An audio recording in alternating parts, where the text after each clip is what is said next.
apeoa mitazona mafinita nanao de mangovitra toy izao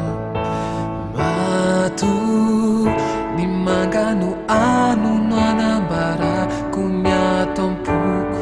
tena resy aho matonatako izao mato manao ny tsy fanao ao efa hita tsy mety voatery fa tiako loatra anao eto aho tsy avelako etrianao raha tsy efa matoro ny fonao lay avy tsy zaka anatiko ao eto aho mivoretika tony adaladala tsy haiko fehezina na fenina fa tiako loatra anao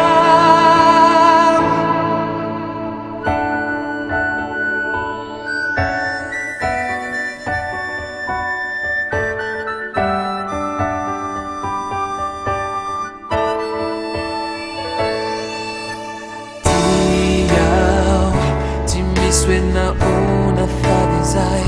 lazaiko fa tiako ny tena tiako lazaiko indray anao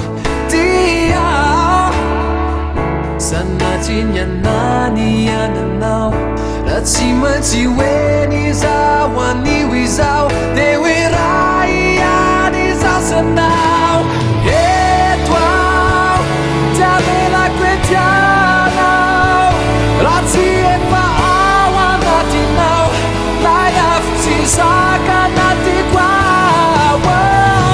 eto aho mivoretika tony adaladala tsy haiko fehezina no felina fa tiako loatra anao